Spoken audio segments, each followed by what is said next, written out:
অষ্টম শ্রেণীর প্রিয় শিক্ষার্থী হালদার স্যার ইউটিউব চ্যানেল থেকে তোমাদের সবাইকে স্বাগতম। আজকে তোমাদের জন্য একটি নতুন ভিডিও নিয়ে এসেছি। সিলেবাস বাংলা, ইংরেজি, গণিত, পরিবেশ, ইতিহাস, ভূগোল সকল বিষয়ের তৃতীয় পর্যায়ক্রমিক মূল্যায়নের সিলেবাস অষ্টম শ্রেণী ক্লাস 8। আর এই সিলেবাস 70 মার্কের যে তোমাদের প্রশ্নটি হবে সেই পূর্ণাঙ্গ সিলেবাসে তোমরা এখানে দেখতে পারবে।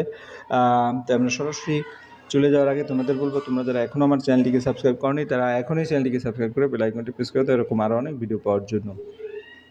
উচ্চ প্রাথমিক পাঠ্যক্রম পাঠ্যসূচি অষ্টম শ্রেণী যে সিলেবাসটা আছে, প্রথমে বাংলা সিলেবাস। বাংলা পরীক্ষার জন্য সবচেয়ে গুরুত্বপূর্ণ যেটা সাহিত্যর মধ্যে জেলখানার স্মৃতি, স্বাধীনতা, আদাব, শিকল পরার গান, হরিচরণ বন্দ্যোপাধ্যায়, ঘুরে দাঁড়াও, তারপর শুভা, পরাজয়, মাসি পিসি, টিকিটের অ্যালবাম, লোকটা জানলই না।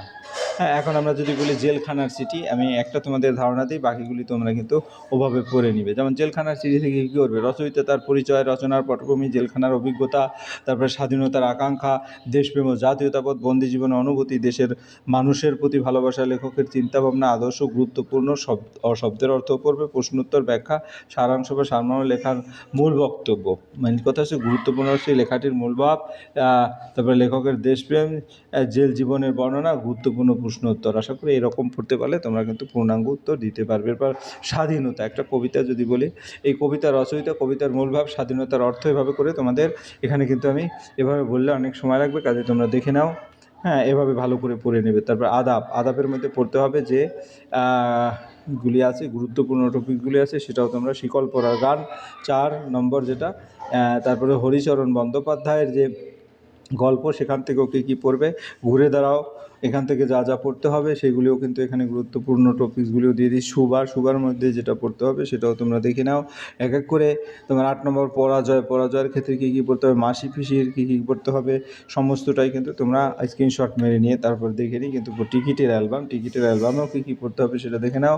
তারপরে হচ্ছে লোকটা জানলই না, এখান থেকে সেগুলিও কিন্তু তোমরা দেখতে পারো। তারপরে হচ্ছে ব্যাকরণ হচ্ছে সমাস পড়তে হবে, সমাসের সংজ্ঞা, সমাসের প্রয়োজনীয়তা, সমাসবদ্ধ পদ, ব্যাসবাক্য, সমাসের বিভিন্ন প্রকার, সমাস নির্ণয়, ব্যাসবাক্য তৈরি, সমাসবদ্ধ সমাস পদ তৈরি এবং ক্রিয়ার কাল পড়তে হবে। কালের ধারণা, বর্তমানকাল, অতীতকাল, ভবিষ্যৎকাল, ক্রিয়ার কাল নির্ণয়, বাক্য পরিবর্তনকাল, বিভিন্ন কালের ব্যবহারিক প্রয়োগ, প্র্যাকটিসের মধ্যে যেটা আছে, এবং পত্র রচনার মধ্যে পত্রের কাঠামো উপভোগ, এরকম সহায়ক পাঠ, ছোটদের পথের পাঁচালীর মধ্যে অধ্যায় 19 থেকে শেষ অধ্যায় পর্যন্ত তোমাদের পড়তে হবে। এবং এখানে কী পড়তে হবে, প্রতিটি অধ্যায় মূল ঘটনা, প্রধান চরিত্রগুলির ভূমিকা, চরিত্রের পরিবর্তন, পারিবারিক সম্পর্ক, গ্রামীণ পরিবেশ, প্রকৃতির বর্ণনা, এভাবে করে পূর্ণাঙ্গটাই কিন্তু তোমাদের পড়তে হবে, যেটা আমি তোমাদের সিলেবাস বই থেকে নিয়ে এসে সম্পূর্ণ যেটা তোমাদের দেখিয়ে দিলাম।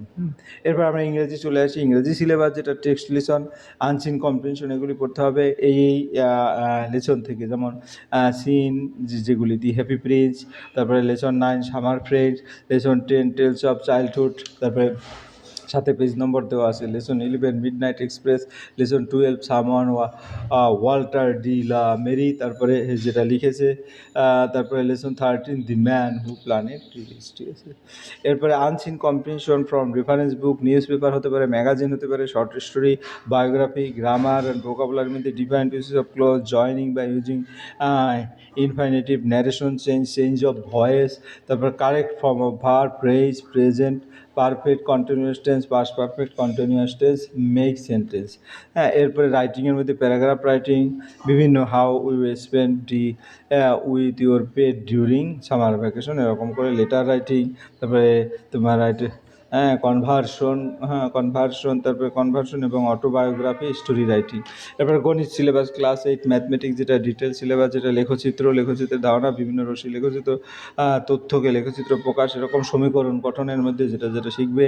জ্যামিতিক প্রমাণ 20 চ্যাপ্টার, ত্রিভুজ অঙ্কন 21 চ্যাপ্টার, এবং সমান্তর সরলরেখা অঙ্কন, এটাও তোমার ভালো করে 23।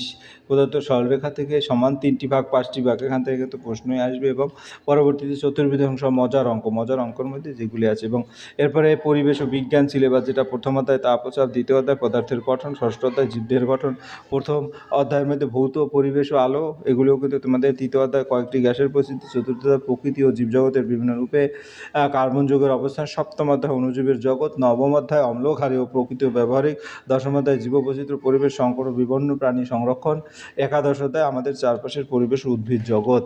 এরপরে পড়তে হবে সেটা হচ্ছে বিস্তারিত যদি প্রথম অধ্যায় বল ও চাপের মধ্যে বলের ধারণা, বলের প্রভাব, বলের বিভিন্ন প্রকার, সংস্পর্শ বল, অসংস্পর্শ চাপের ধারণা, চাপের একক, ক্ষেত্রফলের সঙ্গে চাপের যে সম্পর্ক, দৈনন্দিন জীবনে বল ও চাপের ব্যবহার। দ্বিতীয় অধ্যায় পদার্থের গঠন, পদার্থের ধারণা, পদার্থের কণার ধারণা, পদার্থের বিভিন্ন অবস্থা, কঠিন, তরল, গ্যাসীয়, এরকম করে সম্পূর্ণ। ষষ্ঠ অধ্যায়ের মধ্যে জীবদের গঠন, কোষের ধারণা, উদ্ভিদ ও প্রাণী কোষের বিভিন্ন অংশ, কোষের অঙ্গাণু, টিস্যুর ধারণা, বিভিন্ন ধরনের টিস্যু, উদ্ভিদ ও প্রাণীদের টিস্যুর ভূমিকা, এরপরে ভৌত পরিবেশ, আলোর মধ্যে আলোর ধারণা, আলোর উৎস, আলোর সরলরেখায় গমন, আলোর প্রতিফলন, আলোর প্রতিফলনের নিয়ম। এখানে ইম্পর্ট্যান্ট যে টপিকগুলি সেগুলি কিন্তু নিয়ে আমি বলে দিয়ে গেলাম। কয়েকটি গ্যাসের প্রকৃতি, গ্যাসের সাধারণ বৈশিষ্ট্য, বিভিন্ন গুরুত্বপূর্ণ গ্যাস, অক্সিজেন, এরকম করে। চতুর্থ অধ্যায় প্রকৃতিতে ও জীবজগতে বিভিন্ন রূপে কার্বন যৌগের অবস্থান। এরপর সপ্তম অধ্যায় অণুজীব জগৎ, অণুজীবের ধারণা, অণুজীবের বিভিন্ন প্রকার, ব্যাকটেরিয়া, ছত্রাক, ভাইরাস শুরু করে অণুজীব, ক্ষুদ্র রোগ সৃষ্টি, অণুজীবের ভূমিকা, খাদ্য, কৃষিক্ষেত্রে অণুজীবের ব্যবহার, এরকম। নবম অধ্যায় কন্তক্ষরা, গ্রন্থি ও হরমোন, এর মধ্যে যেগুলি বলেছি হরমোনের ধারণা, বিভিন্ন গ্রন্থি। তারপরে আমরা চলে যাবো দশম অধ্যায় জীববৈচিত্র্য, পরিবেশ সংকট ও বিপন্ন প্রাণী সংরক্ষণ। এখানেও কিন্তু তোমরা দেখে নাও কী কী আমি দিয়েছি। আমাদের চারপাশের পরিবেশ ও উদ্ভিদ জগৎ, যেটা একাদশ অধ্যায়, এই নিয়ে তোমার টোটালি পরিবেশ শেষ হলে এবার হিস্ট্রি সিলেবাস। সপ্তম অধ্যায় ভারতের জাতীয় আন্দোলন, আদর্শ ও বিবর্তন, যেটা সপ্তম অধ্যায়টা কী কী পড়বে সেটাও এখানে দেখিয়ে দিলাম।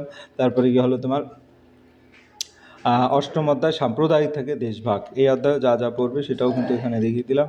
এরপরে তোমার নবম অধ্যায় ভারতীয় সংবিধান, গণতন্ত্রের কাঠামো, কার্যক্রম, এই অধ্যায়ে যেটা যেটা পড়বে সেটাও আমরা দেখিয়ে দিলাম।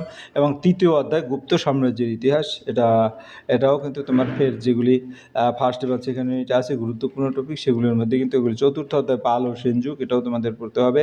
তারপরে গিয়ে তোমার গিয়ে হলো পঞ্চম অধ্যায় দিল্লি সুলতানি যুগ, এই অধ্যায়ে যেগুলি পড়বে সেগুলি আমি এখানে দেখিয়ে দিলাম। এবং সর্বশেষে পরীক্ষার জন্য গুরুত্বপূর্ণ যে 6টি অধ্যায় যেগুলি পড়বে, সংজ্ঞা ও ছোট প্রশ্ন, গুরুত্বপূর্ণ ব্যক্তিত্ব, তাদের কাজ, ঘটনাগুলোর কারণ ও ফলাফল, বিভিন্ন আন্দোলনের বৈশিষ্ট্য, বিভিন্ন শাসকের কর্তৃত্ব, গুরুত্বপূর্ণ সাল ও ঘটনা, তুলনামূলক প্রশ্ন, সংক্ষিপ্ত টিকা, বড় প্রশ্নের উত্তর, কারণ ব্যাখ্যা করো ধরনের প্রশ্ন পড়তে হবে। হ্যাঁ, এরপর জিওগ্রাফি, ষষ্ঠ অধ্যায় জলবায়ু পড়তে হবে, সেটা হচ্ছে তোমার এখানে টপিকসগুলি দেখে নাও। তারপরে সপ্তম অধ্যায় মানুষের কর্মকাণ্ড, পৃথিবী, অবয়বের অবনমন। তারপরে গিয়ে তোমার কি হলো একাদশ অধ্যায় ওশেনিয়া, যেটা পড়তে হবে সেটা এখানে দেখিয়ে দিলাম। তারপরে কি হলো তোমার প্রথম অধ্যায় পৃথিবীর অন্তর্মহল, যেগুলি তোমাদের ফার্স্ট ইউনিটেও ছিল। দ্বিতীয় অধ্যায় অস্থিত পৃথিবী, এখানেও কী কী পড়তে হবে সেটা দেখে নাও। এরপর তৃতীয় অধ্যায় শিলা, যেগুলি পড়তে হবে সেগুলি কি এখানে দেখে নিয়ে। চতুর্থ অধ্যায় চাপ বলয় ও বায়ুপ্রবাহ, বায়ুপ্রবাহ যেগুলি পড়তে হবে সেটা এখানে দেখে দাও। এবং পঞ্চম অধ্যায় মেঘ বৃষ্টি, যেগুলি পড়তে হবে বিভিন্ন ধরনের বৃষ্টির ধারণা, আর শৈলোৎক্ষেপ, ঘূর্ণিবাদ, বৃষ্টির বন্টন, এরকম করে সম্পূর্ণ টপিক্সে। নবম অধ্যায় হচ্ছে উত্তর আমেরিকার যেগুলি আছে সেগুলি ম্যাপ ওয়ার্ক, যেটা উত্তর আমেরিকার রকি পর্বতমালা, মিসিসিপি, মিসৌরি, এরকম করে ম্যাপগুলি পড়তে হবে। দশম অধ্যায় দক্ষিণ আমেরিকার মধ্যেও যেগুলি পড়তে হবে সেগুলি কিন্তু আমি আলাদা করে দিয়ে দিয়েছি। সর্বশেষ হচ্ছে তোমার পরীক্ষার জন্য যে গুরুত্ব, পৃথিবীর অন্তর্মহল, অস্থিত পৃথিবী, শিলা, চাপ ও বলয়, বায়ুপ্রবাহ, মেঘ বৃষ্টি। হ্যাঁ, এগুলি ফিজিক্যাল জিওগ্রাফি এবং ক্লাইমেট ও এনভায়রনমেন্ট জিওগ্রাফি, জলবায়ু অঞ্চল, মানুষের কর্মকাণ্ড, পৃথিবী, অবয়বের অবনমন এবং কন্টিনেন্ট, যেটা উত্তর আমেরিকা, দক্ষিণ আমেরিকা, ওশেনিয়া। প্রতিটি অধ্যায় অবশ্যই প্রস্তুত করে পড়বে। সংজ্ঞা, কারণ, ফলাফল, বৈশিষ্ট্য, পার্থক্য, উদাহরণ, চিত্র, ডায়াগ্রাম, যেটা সংক্ষিপ্ত প্রশ্ন, বড় প্রশ্ন এবং ম্যাপ ওয়ার্ক, বিশেষ করে উত্তর আমেরিকা, দক্ষিণ আমেরিকা, ওশেনিয়া, এগুলির ম্যাপ ওয়ার্ক করতে হবে। এই ছিল এই ভিডিওর আদ্যপন্ত। আশা করি ভিডিওটি মনোযোগ সহকারে দেখলে ফুল যে সিলেবাস সেটা কিন্তু ক্লিয়ার বুঝতে পারবে এবং যে টপিকসগুলি গুরুত্বপূর্ণ সেগুলি আমি দিয়ে দিয়েছি, যাতে তুমি ভালো করে পড়ে একটা ভালো প্রিপারেশন নিতে পারো। যে পরিশেষে বলবো, ভিডিওটি দেখার জন্য অসংখ্য ধন্যবাদ। ভিডিওটি ভালো লাগলে লাইক, কমেন্ট, শেয়ার করতে ভুলবে না। वीडियोस बनाने हैं, ধন্যবাদ फिल्मोरा সবাইকে। है ना।